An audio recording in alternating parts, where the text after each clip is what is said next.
Okay, so gene therapy मधला second point आहे somatic cell gene therapy. Somatic cell gene therapy मध्ये काय केलं जातं, जसं आपण याआधी बघितलं, जर्म सेल जीन थेरपी मध्ये जीन जो आहे मॉडिफाईड जो तुम्हाला इंट्रोड्यूस करायचा आहे तो कुठे इंट्रोड्यूस केला जातो, जर्म सेल मध्ये, एग, स्पर्म किंवा अर्ली एम्ब्रियोनिक सेल मध्ये. आता सोमॅटिक सेल या ठिकाणी जीन कुठे इंट्रोड्यूस केला जाईल, gene is introduced in somatic sale.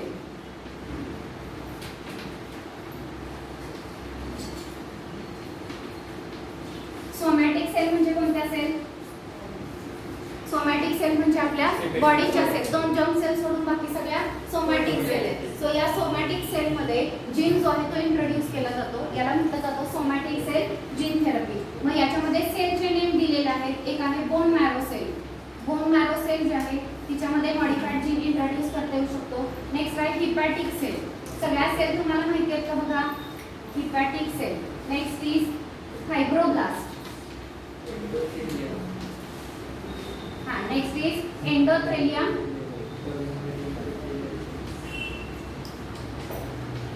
Endothelium of pulmonary epithelial cell.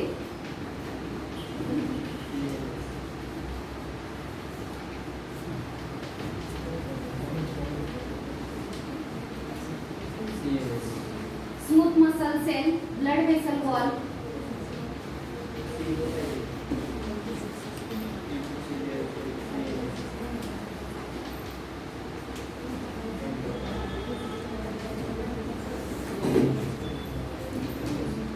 Okay, so या वेगवेगळ्या लोकेशनला सेल जे आहे ती जीन जो आहे तो इंट्रोड्यूस केला जातो. So first point, somatic cell gene therapy मध्ये तुम्हाला लक्षात ठेवायचं आहे, आपण जीन कुठे इंट्रोड्यूस करणार आहोत, कुठे इंट्रोड्यूस केला जातो, gene is introduced in somatic cell. Second काय लक्षात ठेवणार, कोणत्या सोमॅटिक सेल मध्ये, first is bone marrow cell. माहिती आहे सगळ्यांना, बोन मॅरो सेल पासून वेगवेगळ्या सेल तयार होतात ब्लड मधल्या. नेक्स्ट इज हिपॅटिक सेल म्हणजे ओके, नेक्स्ट इज फायब्रोब्लास्ट. ऐकलंय फायब्रोब्लास्ट कुठली,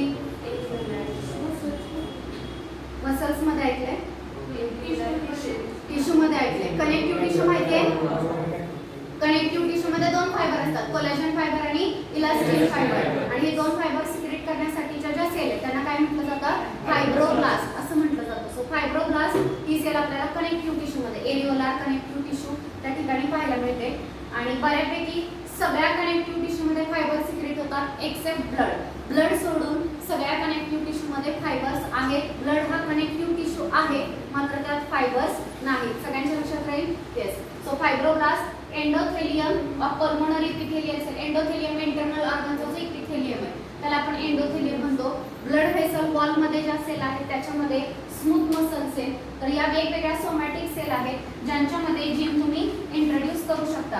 आता हा जो मॉडिफाईड जीन आहे, modified somatic cell affect only that human. Modified somatic cell only affect treated person. ज्या पर्सनला ट्रीटमेंट दिलेली आहे फक्त त्या पर्सन मध्ये त्याचा इफेक्ट आपल्याला पाहायला मिळतो. दिस कॅनॉट बी ट्रान्सफर्ड और this cannot be pass to next generation. तुम्ही पर्टिक्युलर एका ठिकाणच्या सेल मॉडिफाय केल्या, त्यांच्यामधला जीनोम मॉडिफाय केलेला आहे, जर्म सेल मध्ये काही मॉडिफिकेशन केलेलं नाही. त्यामुळे हे जे मॉडिफिकेशन केलंय, ज्या पर्सन मध्ये केलंय त्याच्यापुरतंच मर्यादित राहणार आहे. हे मॉडिफिकेशन नेक्स्ट जनरेशन कडे पास होणार नाही. एवढंच तुम्हाला इथे लक्षात ठेवायचं. काय काय सांगितलं, सोमॅटिक सेल जीन थेरपी कुठल्या सेलसाठी असते, gene is introduced in somatic cell. कोणत्या somatic cell, bone marrow cell, hepatic cell, fibroblast, endothelium, pulmonary epithelial cell, blood vessel wall, smooth muscle cell. यांच्यामध्ये आता हा जो मॉडिफाईड जीनोम आहे तो कोणाला अफेक्ट करणार आहे, ज्या पर्सनला ट्रीटमेंट दिली आहे त्याच पर्सनला फक्त तो अफेक्ट करेल. त्याची जी ट्रीटमेंट आहे ती त्याच्याकडून नेक्स्ट जनरेशन कडे पास ऑन होणार नाही. पास ऑन होण्याचं काम कुठल्या ट्रीटमेंट मध्ये होतं, जर्म लाईन जीन थेरपी मध्ये होतं, इथं होत नाही. समजलं सगळ्यांना. सो हे जे आहेत ते जीन थेरपीचे दोन मेन टाइप्स आहेत. सो आपण जीन थेरपीमध्ये काय काय शिकलो? पहिला शिकला तुम्ही जीन म्हणजे काय, जीन समजलंय सगळ्यांना? ओके. नेक्स्ट जीन थेरपी म्हणजे काय? काय असतं जीन थेरपी म्हणजे?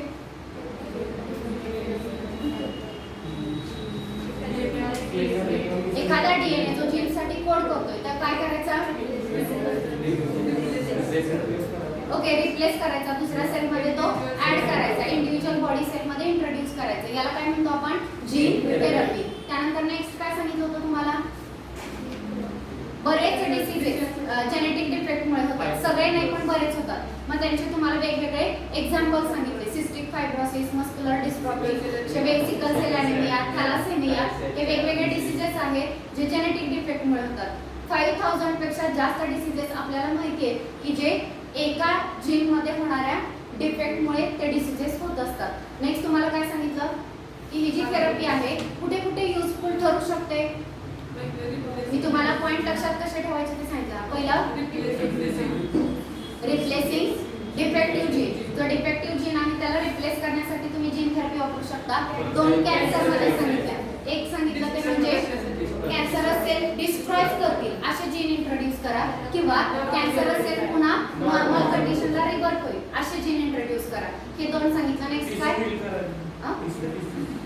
टिश्यू हील करण्यासाठी, हे पण करेक्ट आहे. टिश्यू हिलिंगसाठी जो आहे तो जीन इंट्रोड्यूस केला जाऊ शकतो जो नवीन टिश्यू फॉर्मेशन स्टिम्युलेट करेल. अजून काय? व्हॅक्सिनेशन मध्ये सांगितलं अँटीजन एक्सप्रेस करणारे जे जीन आहे ते इंट्रोड्यूस करा. अँटीजन तयार होईल, अँटीजन तयार झाला, इम्युन सिस्टीम स्टिम्युलेट होईल, इम्युन रिस्पॉन्स दिला जाईल. सो इन शॉर्ट व्हॅक्सिनेशन होईल. सो याच्यामध्ये सुद्धा जीन थेरपी यूज केली जाते. सो ते आपण वेगवेगळे वेज बघितले. आणि जीन थेरपीच्या किती मेथड सांगितल्या? 2. पहिली कुठली सांगितली? जर्म लाईन जीन थेरपी आणि दुसरी somatic cell gene therapy. Germ line मध्ये कुठे इंट्रोड्यूस होतो? जर्म सेल, एग, स्पर्म आणि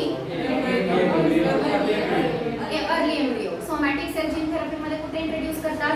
सोमॅटिक सेल मध्ये. ते एक्झाम्पल सांगितले.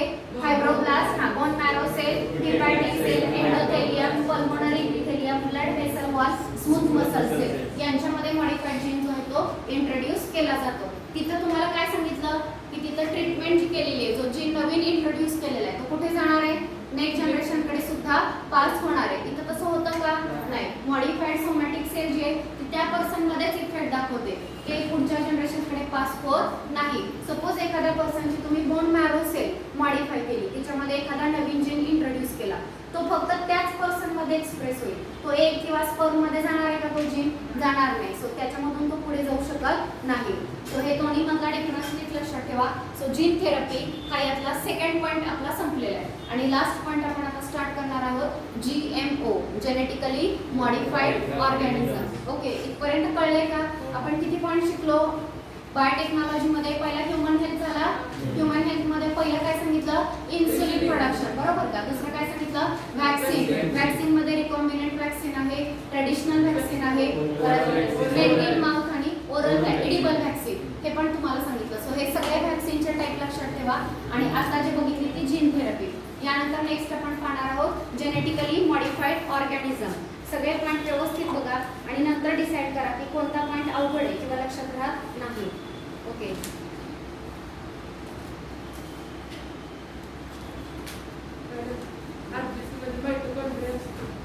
आरबीसी मध्ये मायटोकॉन्ड्रिया नसतो, न्यूक्लियस नसतो.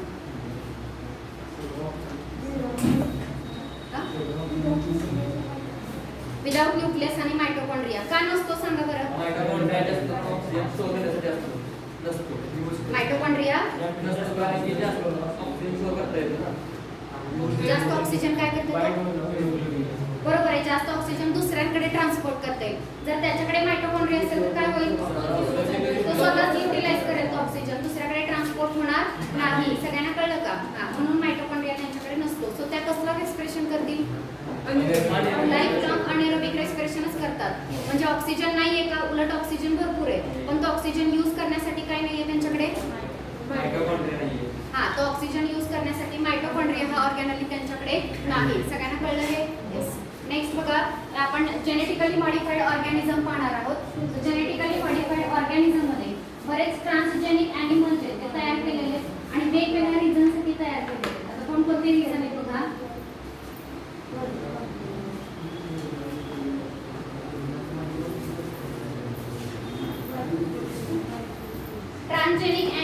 कोणकोणते तयार झाले त्यांचे नेम लक्षात ठेवायचे तुम्हाला. Many transgenic animal such as MICE,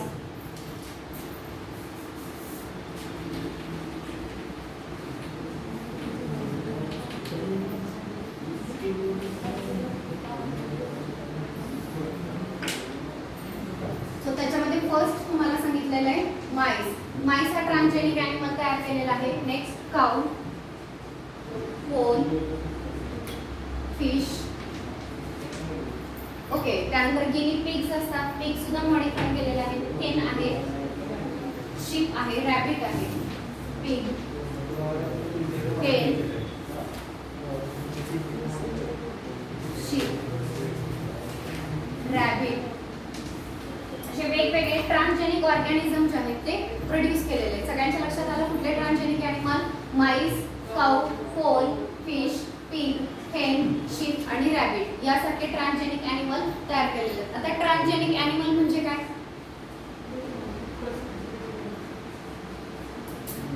transgenic animal कुठले तयार केले हे बरोबर आहे. कॉम्बिनेशन करून केलं. कसलं कॉम्बिनेशन? वेगवेगळं रिकॉम्बिनंट डीएनए टेक्नॉलॉजीच्या मदतीनं. RDNA म्हणजे काय? Recombinant DNA technology. या टेक्नॉलॉजीच्या मदतीनं हे वेगवेगळे रिकॉम्बिनंट ऑर्गॅनिझम तयार केलेले आहेत.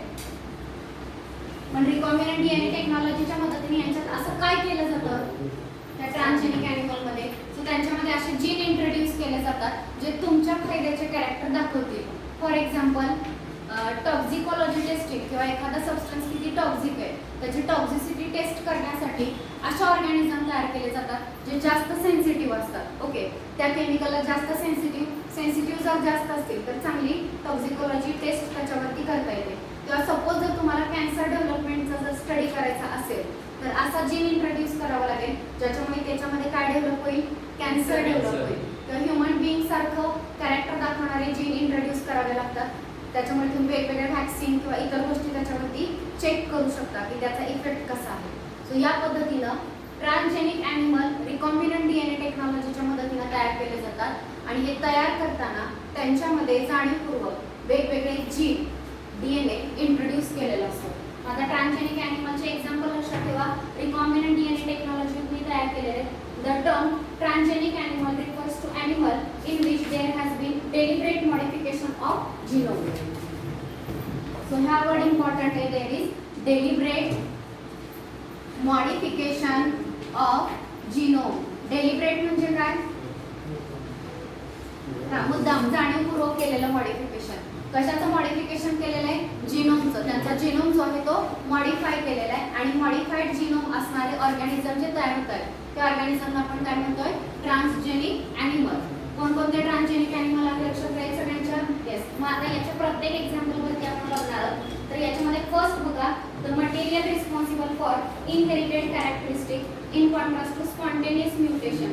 Foreign DNA is introduced into the animal using recombinant DNA technology and then must be transmitted through the germ-line cell to every cell. So हे जे ऑर्गॅनिझम आहे यांच्यामध्ये काय इंट्रोड्यूस केला जातो? रिकॉम्बिनंट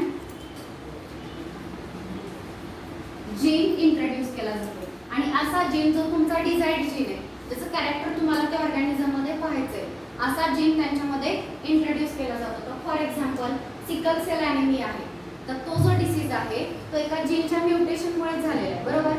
तसा जीन जर आपण त्या ऑर्गॅनिझममध्ये इंट्रोड्यूस केला तर त्यांच्यामध्ये सुद्धा आपल्याला तो डिसीज पाहायला मिळणार आहे. त्या डिसीजची डेव्हलपमेंट, कॅरेक्टर सगळ्या गोष्टी तुम्हाला तिथे स्टडी करायला मिळणार आहे. या पद्धतीनं तुम्हाला पाहिजे तसा जीन जो आहे त्याच्यामध्ये इंट्रोड्यूस केला जातो. ओके, मग आता असे रिप्रेझेंटेटिव्ह रिझन आहेत, कॉजेस आहेत की ज्याच्यासाठी ट्रान्सजेनिक ॲनिमल तयार केले जातात. तर त्याचे काही रिझन दिलेले आहेत. फर्स्ट बघा, a representative but not inclusive list of purposes for which transgenic animal have been produced. Causes नाही, पर्पजेस दिलेले आहेत की ज्या पर्पजसाठी ट्रान्सजेनिक ॲनिमल काय केले जातात? तयार केले जातात. तर हे पर्पजेस तुम्हाला समजले तरच लक्षात राहणार आहे. सो प्रत्येक पर्पजचं मिनिंग लक्षात ठेवायचं. फर्स्ट बघा, इन मेडिकल रिसर्च. पहिला पर्पज काय आहे? In medical research.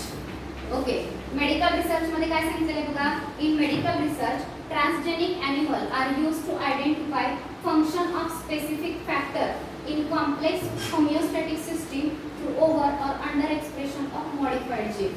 So medical research मध्ये there is over or under expression of modified gene आणि याच्यामध्ये इफेक्ट स्टडी केला जातो, इफेक्ट ऑफ व्हेरियस फॅक्टर. याचं मीनिंग काय बघा. पहिला यूज कशामध्ये आहे, मेडिकल रिसर्च. मेडिसिनल फील्ड मध्ये वेगवेगळ्या गोष्टींवरती रिसर्च चालू असतो. तर त्या रिसर्च मध्ये काय केलं जातं, असा मॉडिफाईड जीन इंट्रोड्यूस केला जातो. एक तर तो ओव्हर एक्सप्रेस होतोय, म्हणजे त्याचं प्रमाणापेक्षा जास्त एक्सप्रेशन होतोय, किंवा अंडर एक्सप्रेस म्हणजे जेवढं व्हायला पाहिजे त्यापेक्षा कमी एक्सप्रेस होतोय. तेवढ्या प्रमाणात त्याचं प्रोडक्ट जे आहे ते तयार होत नाही. जीनचं प्रोडक्ट काय असतं, प्रोटीन. जीन पासून काय तयार होणार आहे, प्रोटीन. सो हे जीन पासून तयार होणारं प्रोटीन एकतर प्रमाणापेक्षा जास्त तयार होईल किंवा प्रमाणापेक्षा कमी तयार होईल. या कंडिशन मध्ये वेगवेगळ्या फॅक्टरचा काय इफेक्ट होतो त्या ऑर्गॅनिझम वरती हे चेक केलं जातं. म्हणजे सपोज एखादं प्रोटीन, हिमोग्लोबिन घेऊया आपण. हिमोग्लोबिन जे आहे ते प्रमाणापेक्षा जास्त तयार झालं तर काय इफेक्ट होईल, ऑक्सिजन कमी दिला, ऑक्सिजन जास्त दिला, असा फॅक्टर चेक केला जातो की त्याच्यावरती काय परिणाम होतोय. किंवा हिमोग्लोबिन जर कमी तयार झालं, कमी हिमोग्लोबिन जर तयार झालं तर कमी झालं एक्सप्रेशन. कमी एक्सप्रेशन मध्ये कमी प्रोटीन, जर प्रोटीन कमी झालं तर त्या ऑर्गॅनिझम वरती काय काय परिणाम होऊ शकतो, तर त्याचा अभ्यास जो आहे तो मेडिकल रिसर्च मध्ये केला जातो. सो काय सांगितलं, पहिला यूज कुठे आहे, ट्रान्सजेनिक ॲनिमलचा पहिला यूज कुठे सांगितला, मेडिकल रिसर्च मध्ये. कसा वापर केला जातो, तर एखादा जीन ओव्हर एक्सप्रेस केला जातो किंवा अंडर एक्सप्रेस केला जातो. सो त्याच्यामुळे ते जे जीनचं प्रोडक्ट आहे, प्रोटीन जे आहे ते कमी तयार होईल किंवा जास्त तयार होईल. सो त्याचा कमी किंवा जास्त तयार होण्याने काय परिणाम होतो त्याचा स्टडी रिसर्च मध्ये केला जातो. सो हा पहिला आहे. Second, in toxicology as responsive test animal. हा मी तुम्हाला मगाशी सांगितला, in toxicology responsive test animal.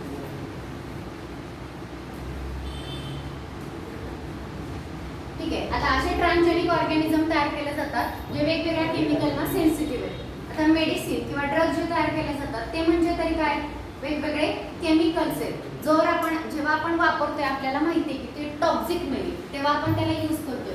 मात्र ते मार्केटमध्ये आणण्याआधी त्यांची टेस्ट केलेली असते, टॉक्सिकोलॉजिकल टेस्ट. म्हणजे त्या ऑर्गॅनिझमवरती त्या केमिकलचा वापर केलेला असतो. जर त्या केमिकलमुळे ऑर्गॅनिझमची डेथ झाली तर तो सबस्टन्स कसा आहे, टॉक्सिक आहे. मग ते तुम्ही मेडिसिन म्हणून मार्केटमध्ये आणू शकताय का, नाही आणू शकत. आणि सपोज जर टेस्ट कसे रिझल्ट नाही आले, तो जर हार्मफुल नाही ठरला, सेफ ठरला, तर मग त्याचे पुढचे फर्दर गोष्टी तुम्ही चेक करू शकता. सो टॉक्सिक आहे की नाही एखादं केमिकल, एखादं पेस्ट असेल किंवा दुसऱ्या इन्सेक्टना मारण्यासाठी आपण स्प्रे यूज करतो, तर ते आपल्यासाठी टॉक्सिक आहे की नाही याची जी टेस्टिंग आहे त्याला म्हटलं जातं टॉक्सिकोलॉजिकल टेस्टिंग. आणि त्या टेस्टिंगसाठी कुठले ॲनिमल यूज केले जातात, हे ट्रान्सजेनिक ॲनिमल. ट्रान्सजेनिक ॲनिमलच का यूज करायचे, तर बघा इथं माईस जो सांगितला तो कसा घेतलाय आपण, ट्रान्सजेनिक. साधा माईस नाहीये आपल्या घरात फिरणारा, मग तो माईस का नाही घ्यायचा, हा का घ्यायचा. ट्रान्सजेनिक माईस मध्ये असं काय आहे की जे साध्या माईस मध्ये नाहीये. हा, त्याच्यामध्ये काय ऍड केलेलं आहे, जीन. कसला जीन ऍड केलाय, कसला रिकॉम्बिनंट जीन म्हणजे कसला, हा ह्यूमन कॅरेक्टर जास्त दाखवेल असा जो जीन आहे तो त्याच्यामध्ये इंट्रोड्यूस केलेला आहे. तो आपल्या इंटरेस्टसाठी, माईस वरती काय फरक पडतोय हे नाही आपल्याला चेक करायचं, आपण आपल्यासाठी चेक करतोय, बरोबर. सो त्यासाठी ते ट्रान्सजेनिक ॲनिमल यूज केले जातात. त्यानंतर नेक्स्ट बघा, टॉक्सिकोलॉजी मध्ये यूज सांगितला. टॉक्सिकोलॉजी नंतर next is mammalian development genetics. Mammalian developmental genetics.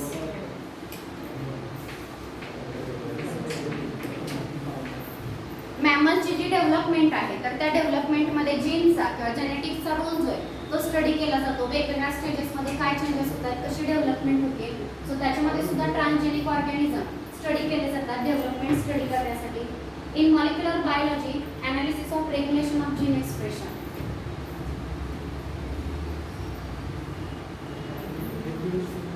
Next is in molecular biology. Molecular biology माहितीये? सांगा मॉलिक्युलर बायोलॉजी म्हणजे काय?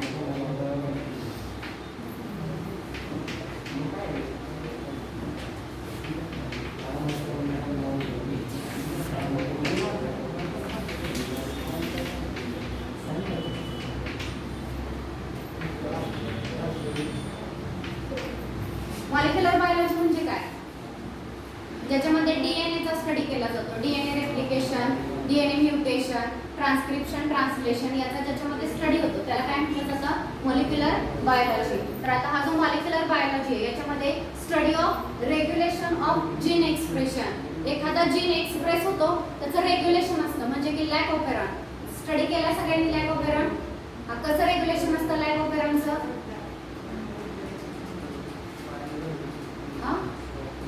लॅक ऑपेरॉन मला थोडक्यात सांगा तुम्हाला काय समजलंय? लॅक ऑपेरॉन मध्ये जीन किती असतात? एका ठिकाणी किती जीन असतात? 3 असतात ना. कुठले 3? प्रमोटर, रेग्युलेटर आणि ऑपरेटर. नाही त्याच्या पुढे ऍक्च्युअली प्रोटीन साठी कोड करणारे किती असतात? एकानंतर एक. परमिएस, बीटा गॅलॅक्टोसिडेज असं काहीतरी आहेत ना. कुठले कुठले असतात? विग्नेश कुठले जीन असतात? नाही झालेलं का लॅक ऑपेरॉन तुम्हाला? आता पुन्हा चालू. ओके, मग त्या ठिकाणी 3 जीन असतात आणि त्या 3 जीनचं एक्सप्रेशन रेग्युलेट करण्यासाठी तिथं समोर कुठल्या साईट असतात? ऑपरेटर, प्रमोटर अशा साईट असतात बरोबर का? आता त्या ऑपरेटर प्रमोटर साईटला काय बाइंड झालेले त्यावरती ठरतं की तो जीन एक्सप्रेस होणार किंवा नाही. जर तिथं इनहिबिटर बाइंड झालेला असेल, ठीक आहे, समजा इथं लॅक ऑपेरॉन आहे त्याचे पुढचे 3 एन्झाईम इथं तयार होणार आहेत आणि त्याच्या आधी ऑपरेटर, प्रमोटर ह्या साईट असतात. जर प्रमोटर साईटला जर इनहिबिटर बाइंड झालेला असेल, इनहिबिटर जर बाइंड झाला तर आरएनए पॉलिमरेज पुढे तर बाइंड होत नाही, हे जीन जे आहेत ते एक्सप्रेस होणार नाही. पण तेच सेलच्या आतमध्ये जर लॅक्टोज गेला तर हा लॅक्टोज या इनहिबिटरला बाइंड होतो. लॅक्टोज इनहिबिटर बाइंड झाला की तो तिथून इनहिबिटर निघून जातो. आता या ठिकाणी आरएनए पॉलिमरेज बाइंड होऊ शकतो आणि हे सगळं प्रोटीन पुढचे तयार होऊ शकतात. सो इन शॉर्ट लॅक ऑपेरॉनचे प्रोटीन कधी तयार होणार? जेव्हा याच्या न्यूट्रिएंट मीडियम मध्ये लॅक्टोज नावाची शुगर आहे तेव्हाच तो एक्सप्रेस होणार. सो हे झालं कुठलाही जीन त्याचं एक्सप्रेशन कसं रेग्युलेट केलं जातं. तर त्या रेग्युलेशनचा स्टडी करण्यासाठी सुद्धा ट्रान्सजेनिक ॲनिमल यूज केले जातात. म्हणजे डायरेक्ट ह्युमन बिंग मध्ये तुम्ही नाही स्टडी करू शकत की ते कसं ऑपरेट होतंय, पण या ट्रान्सजेनिक ॲनिमल मध्ये ते ऑपेरॉन वेगवेगळे स्टडी केले जाऊ शकतात, जीन एक्सप्रेशन स्टडी केलं जाऊ शकतं. नेक्स्ट बघा, इन फार्मास्युटिकल इंडस्ट्री.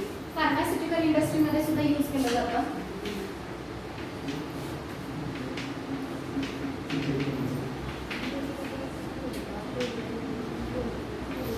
फार्मास्युटिकल इंडस्ट्रीमध्ये जे काही ड्रग्स तयार केले जातात, मेडिसिन तयार केले जातात, त्याचं जे टेस्टिंग आहे.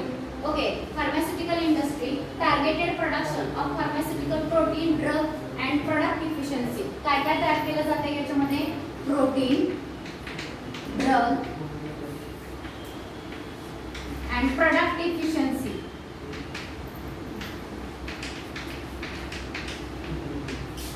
हे सगळं टेस्ट करण्यासाठी कुठले ॲनिमल यूज करायचे? Transgenic animal. सो फार्मास्युटिकल इंडस्ट्रीमध्ये जे काही तयार होतंय, जे मेडिसिन तयार होतंय, लगेच ह्युमन बिंगमध्ये एक्सपेरिमेंट घेतला जात नाही. पहिल्यांदा ट्रान्सजेनिक ॲनिमलवरती त्याची इफिशियन्सी चेक केली जाते, मग ह्युमन बिंगवरती केली जाते आणि नंतर ते मार्केटमध्ये आणलं जातं. सो किती यूज सांगितले बघा, किती पर्पजेस सांगितले का ट्रान्सजेनिक ॲनिमल तयार करायचं. पहिलं पर्पज काय आहे? मेडिकल रिसर्चमध्ये. डायरेक्ट सगळं लक्षात ठेवायला जाऊ नका. पहिल्यांदा मला फक्त हेडिंग सांगा. पहिला कुठे यूज सांगितला? मेडिकल रिसर्चमध्ये. सेकंड सांगितला टॉक्सिकोलॉजीमध्ये. थर्ड कुठे सांगितलेला आहे? Molecular biology. आणि चौथा सांगितला फार्मास्युटिकल इंडस्ट्रीमध्ये. मग आता पहिला सांगितलाय मेडिकल रिसर्च. मेडिकल रिसर्चमध्ये कशासाठी ट्रान्सजेनिक ॲनिमल आपण यूज करतो? Over or under expression of modified gene. जेव्हा एखाद्या जीनचं ओव्हर किंवा अंडर एक्सप्रेशन होतं तेव्हा वेगवेगळ्या फॅक्टरचा काय इफेक्ट होतो हा स्टडी करण्यासाठी मेडिकल रिसर्चमध्ये यूज केलं जातं. स्टेटमेंट रीड करा. काय स्टेटमेंट दिलेले बघा? In medical research transgenic animal are use to identify the function of specific factor in complex homeostatic system through over और under expression of modified gene. Modified gene over किंवा under express केला जातो आणि त्या कंडिशनमध्ये एखाद्या फॅक्टरचा काय चेक केला जातो, स्टडी केला जातो. सेकंड आहे टॉक्झिकोलॉजी. टॉक्झिकोलॉजीमध्ये काय is responsive test animal. Responsive test animal म्हणून यूज केला जातो. कुठल्याही सबस्टन्सची टॉक्झिक टेस्ट जी आहे ती या ॲनिमलवरती घेतली जाते. हे राहिलं mammalian developmental genetics. So mammalian developmental genetics, mammalian gene जे आहे त्यांचा डेव्हलपमेंटमध्ये कसा रोल आहे तो स्टडी करण्यासाठी. मॉलिक्युलर बायोलॉजीमध्ये एखाद्या जीनचं एक्सप्रेशन कसं रेग्युलेट केलं जातं ते स्टडी करण्यासाठी. आणि फार्मास्युटिकल इंडस्ट्रीमध्ये तयार होणारे प्रोटीन, ड्रग्स आणि वेगवेगळे प्रोडक्ट त्यांची इफिशियन्सी जी आहे ती पहिल्यांदा या ऑर्गॅनिझममध्ये चेक केली जाते. सो या वेगवेगळ्या पर्पजेससाठी ट्रान्सजेनिक ॲनिमल तयार केले जातात.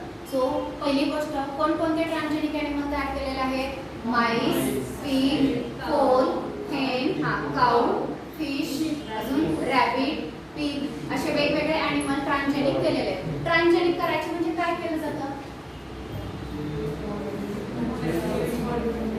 रिकॉम्बिनंट डीएनए टेक्नॉलॉजीच्या मदतीने ट्रान्सजेनिक ॲनिमल तयार केले जातात. म्हणजे काय केलं जातं. Deliberate modification of their genome. त्यांचा जीनोम तुम्हाला पाहिजे तसा तुम्ही मॉडिफाय केलेला असतो. आणि अशा ऑर्गॅनिझमला काय म्हणता तुम्ही ट्रान्सजेनिक ऑर्गॅनिझम. का तयार करायचे ट्रान्सजेनिक ऑर्गॅनिझम, काय रिझन आहे, काय पर्पज आहे.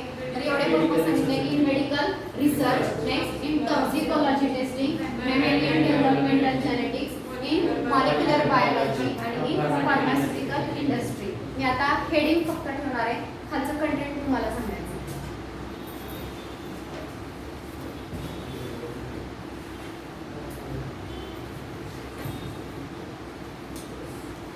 काय काय सांगता येईल. फर्स्ट इन मेडिकल रिसर्च काय सांगितलं. Over and under expression of modified gene झालं. तर याच्यामध्ये आपण काय चेक करू शकतो. Effect of various factor. तर स्टेटमेंट लिहायचं तर काय लिहिणार. To find the effect of various factor to find the effect of various factor when there is over or under expression of gene, modified gene. So modified gene चं over किंवा under expression केलं जातं आणि त्याच्यामध्ये वेगवेगळ्या फॅक्टरचा effect check केला जातो. In टॉक्झिकोलॉजी effect of काय सांगता येईल. टॉक्झिकोलॉजी मध्ये काय सांगितलं. टेस्ट ॲनिमल म्हणून यूज केला जातो. त्याच्यावरती टेस्ट केलं जातं टॉक्झिक सबस्टन्स आहे किंवा नाही. सो एवढं लक्षात ठेवा. टॉक्झिकोलॉजी मध्ये तो टेस्ट ॲनिमल, रिसर्च ॲनिमल म्हणून यूज केला जाईल. नेक्स्ट टेस्ट ॲनिमल करताना एखादा नवीन सबस्टन्स घरामध्ये रेसिपी तयार केली, तुम्हाला पहिल्यांदा चेक करायला दिली कसं झालेलं आहे. तुम्ही टेस्ट ॲनिमल झाला, तुमच्यावरती पहिल्यांदा टेस्ट केलं की ते कसं झालेलं आहे. तसं टॉक्झिकोलॉजी टेस्टिंग मध्ये ते टेस्ट ॲनिमल आहेत, पहिल्यांदा त्यांच्यावर टेस्ट केलं जातं. मॅमॅलियन डेव्हलपमेंटल जेनेटिक्स तेवढंच दिलेलं आहे. Mammalian developmental genetics. Next in molecular biology मध्ये काय सांगितलं. रेग्युलेशन ऑफ जीन एक्सप्रेशनचं रेग्युलेशन कसं होतं हे स्टडी करण्यासाठी. आणि फार्मास्युटिकल इंडस्ट्रीमध्ये काय सांगितलं. प्रोटीन, ड्रग्स आणि फार्मास्युटिकल प्रोडक्ट यांची इफिशियन्सी टेस्ट करण्यासाठी ट्रान्सजेनिक ॲनिमल जे आहेत ते यूज केले जातात. नेक्स्ट बघा in biotechnology as a producer of specific technique. बायोटेक्नॉलॉजीमध्ये सुद्धा यूज होतं. In biotechnology for example insulin तयार करायचे. इन्सुलिन हे प्रोटीन तयार करायचे. तर असे तुम्हाला टार्गेटेड प्रोटीन जे तयार करायचे ते तयार करण्यासाठी बायोटेक्नॉलॉजीमध्ये हे ट्रान्सजेनिक ॲनिमल यूज केले जातात. या ॲनिमलमध्ये तुम्ही इन्सुलिन, ह्युमन बीइंगचं इन्सुलिन तयार होणारा जीन काय करणार, इंट्रोड्यूस करणार, इन्सुलिन तयार करणार आणि एक्सट्रॅक्ट करून ते तुम्ही यूज करू शकता. सो असे तुमचे डिझायर्ड प्रोटीन तयार करण्यासाठी बायोटेक्नॉलॉजीमध्ये हे ट्रान्सजेनिक ॲनिमल यूज केले जातात. नेक्स्ट बघा genetically engineered hormone. Okay, genetically engineered hormone.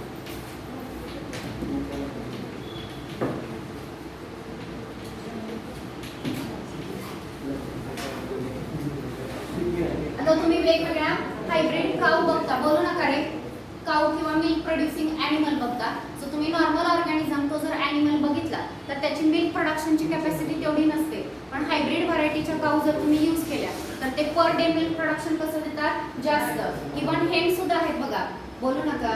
हेन मध्ये काय सांगितलंय, हेन पासून आपण दोन गोष्टी मिळवतो, एग आणि मीट, बरोबर. तर एग प्रोडक्शनचा रेट वाढवणार आहे, म्हणजे कमी फूड खातील आणि जास्तीत जास्त पर इयर एग देतील अशा हेन ज्या आहेत त्या तयार केलेल्या आहेत. मीट प्रोडक्शनमध्ये सुद्धा त्यांची मसल पॉवर किंवा त्यांचं बॉडीमध्ये मसल जे आहेत त्यांची ग्रोथ जास्त होईल, त्यांचं वेट जास्त मिळेल अशा टाईपचे हायब्रिड ऑर्गॅनिझम जे आहेत ते तयार केलेले आहेत. सो हे तयार कसे करायचे? जेनेटिकली इंजिनियर्ड हार्मोनच्या मदतीनं. काऊ मॅमेलियामध्ये येते. मॅमल्समध्ये मिल्क प्रोडक्शन कोण कंट्रोल करतं? एक हार्मोन आहे, हा तसं तो बर्थ कंट्रोल हार्मोन तोही आहे, पण त्याच्यासाठी अजून एक आहे प्रोलॅक्टिन. ठीक आहे, ह्युमन बिंग मध्ये मिल्क प्रोडक्शन जे ते कुठल्या हार्मोनवरती डिपेंड करतं? प्रोलॅक्टिन. सो तशा जर हार्मोनची ट्रीटमेंट दिली तर मिल्क प्रोडक्शन काय होणार आहे? इन्क्रीज होणार आहे. येते लक्षात? सो त्यावेळी जेनेटिकली इंजिनियर्ड हार्मोन जर त्यांच्यामध्ये इंट्रोड्यूस केले तर मिल्क प्रोडक्शन इन्क्रीज होतं. बघा, genetically engineered hormones to increase milk yield, meat production, genetic engineering of livestock and aquaculture affecting modification of animal physiology or anatomy, cloning procedure to reproduce specific bloodline. Okay, आणि अजून एक दिलेला आहे. So genetically engineered hormone जे आहेत ह्याची treatment आपण कशासाठी यूज करतो? मिल्क प्रोडक्शन आणि मीट प्रोडक्शनसाठी. हे पर्पज कळलं? एकच पर्पज राहिलेला आहे, developing animal specially created for use of xenograftic. ते जो पॉइंट आहे तो आपण नेक्स्ट लेक्चरला डिस्कस करू. बाकी पर्पजेस समजलेत का? एकदा तुम्ही रीड करा, जर नसतील समजले तर आपण पुन्हा एकदा ते डिस्कस